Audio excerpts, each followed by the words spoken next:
Hello, my name is Michael Cammack, and this is the final review for Team Misconception's Capstone project, and I'm proud to go over the tasks that I assigned myself for the last milestone. Alright, so I'm going to go ahead and go down the list here of everything that I worked on, and it's going to flow through the process of this video. So, the first main things that I want to tackle is the big boy boss. That's the final boss in our game, who is the greedy king. And there was an issue before where he would start spinning, doing his spin attack animation from the very start of the game. So we would hit start and then skip forward. Once we teleported to the end, he would just already be in his animation where he's spinning and shooting. So another thing to take note here is he is gigantic. So I went ahead and scaled him down as well, which was the next task that I had assigned myself, was to scale him down because he wasn't able to do damage to the player because of how big he was, and it was just out of proportion. So I went ahead and scaled him down. Alright, so we're going to go ahead and start the game up here, and going to follow the exact same steps. We're going to teleport to the boss, and then we're going to see that he is not shooting, and that he's also scaled down a little bit. So if we go to the village end, so already we can see that he's scaled down. He's not a gigantic capsule anymore. And let me go ahead and turn the volume back down. And he's not doing his attack animation, and he only does his attack animation when he reaches about 50% health. So it's more like between 60 and 50. But he goes into his attack. We're able to go in, get some more hits on him. And we're able to just defeat him. So that's something that I fixed there, scaling him down and fixing his animation. So now let's go ahead and look at the other tasks. Alright, so now that I went ahead and got those out of the way, the next tasks that I worked on were just quality of life things. I changed all the layers on like walls and, just objects, the environment, so that the camera doesn't go through them. So I just went through everything, made sure that they were the correct layer for the camera. And I also removed all of the collectibles in the game because there was no use for them anymore. The only weapons that we can use are the sword and the spear. So having a collectible axe and a hammer with no animation didn't really do anything. So we just went ahead and removed those from the game entirely. So those are just things that I cleaned up. And then I'm going to play through my level where we'll see that I did paint textures and materials in the first two areas, the cemetery areas.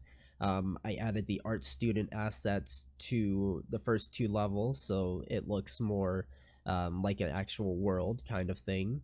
And then I'll go over my first user story here, where I made it as the player. I want to know how to use a potion so I can heal myself when I'm hurt. And that's just more of the onboarding process of just teaching the player how to play the game.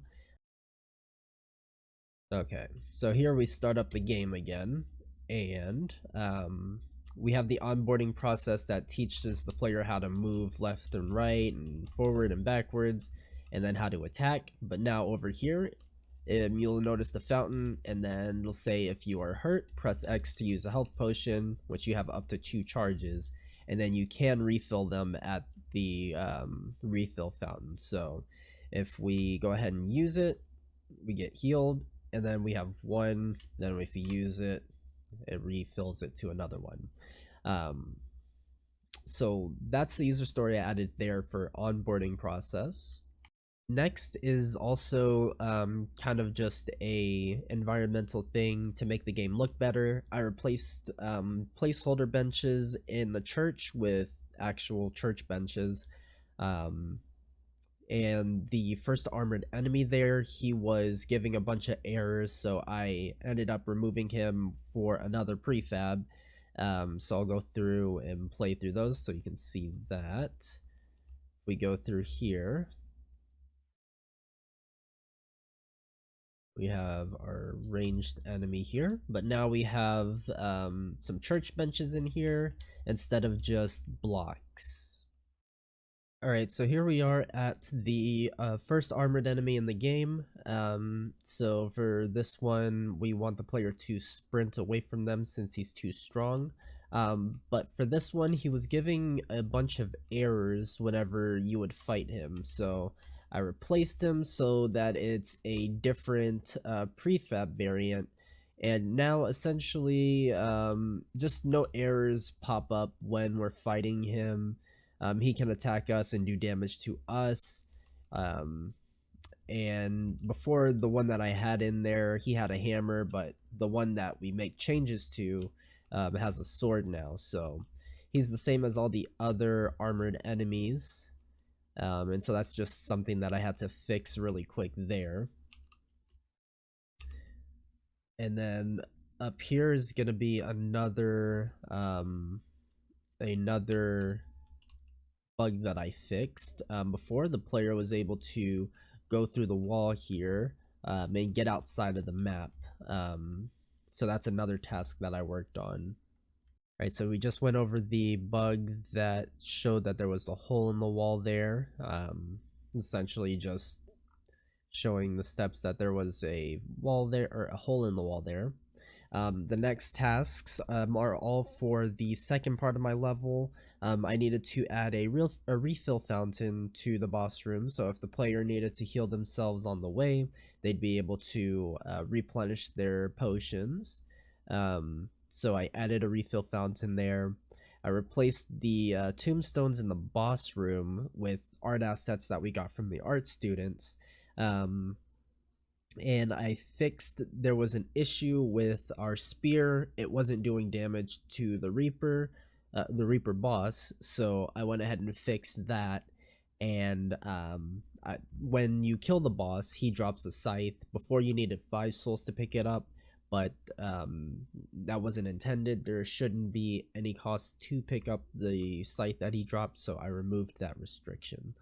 Okay, so here at the boss, we can see the coffins, they're all lined up there. I replaced the placeholders with the assets for the coffins.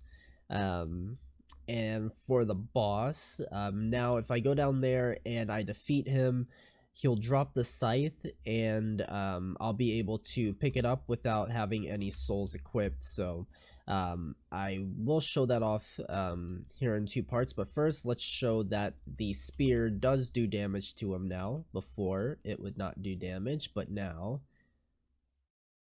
yeah, there's some balancing issues with it, but you are able to do damage to the boss now by equipping the spear. So now let me go ahead and go through without any souls. Finish him with style points.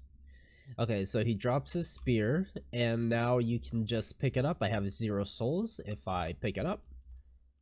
I didn't need any souls to collect it. So now the player can just continue through. Even if they don't have any of the souls, they can place it there and open the gate and continue on to the next level. And the last tasks that I'm going to go over here is just the terrain in general. So I went to each of our levels and I sculpted a terrain around everything to make everything look kind of a little bit more natural. So I made a terrain for each area, and I'll go ahead and show that off in the game. Alright, so here we have just terrain surrounding the entire area. That way you can't really see out into the void and it gives a sense of that you're, you know, actually somewhere in this world. So this whole area is just a cobblestone area that was, you know, built in, you know, they have a church for the cemetery, and just there's just structures everywhere for the village that's, you know, later on in the game, for them to come here and look back at, or to, you know, commemorate the dead and all that. So just over here you can see, you can't really see too far out in the world, but you do see that there is, you know, just structures and stuff in the distance. I was able to fill in dirt patches because I added in the terrain, so that's one of the main reasons I wanted to use a terrain, was so I can paint those textures in wherever I needed to. You just have more textures around. So this area is supposed to be kind of built into the mountain, so it's just the stone structures are added in on top of the terrain. Alright, so here we're at the end of Scott's level, which is a cave level, so there's not really much terrain that you can see because his level is kind of closed off, but the connecting into Will's level, you can see that there's more terrain surrounding the area. We got trees to block off the distance, but in here you get a sense that, you know, you can see more mountains. You can see there's pits and structures that, you know, you don't want to fall into.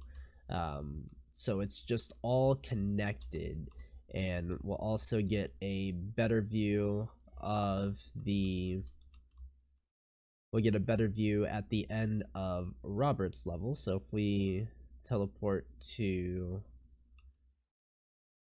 the end of Robert's level, actually let's go to the beginning of Scott's level.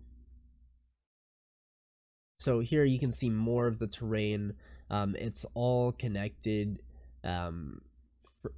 So Will's level is up there, so basically just all the structures are connected. This is like a valley, where just the world continues on. So it's just terrain surrounding the entire area. The terrain is also different for Adam's bridge level, and since it's the isometric camera view, you can't really see much of the terrain, but the terrain is there. And you're able to, or you're not able to see, you know, out into the distance. It just feels a little bit more natural. And then if we teleport to the start of Matthew's level, we weren't able to get any textures painted for this just yet, but there is more mountains surrounding the area. That's stopping the player from looking out into the distance, but it's just all connected terrain. And that's what I worked on for the last milestone of my capstone project for school. Now I'm going to pass it on to my next teammate.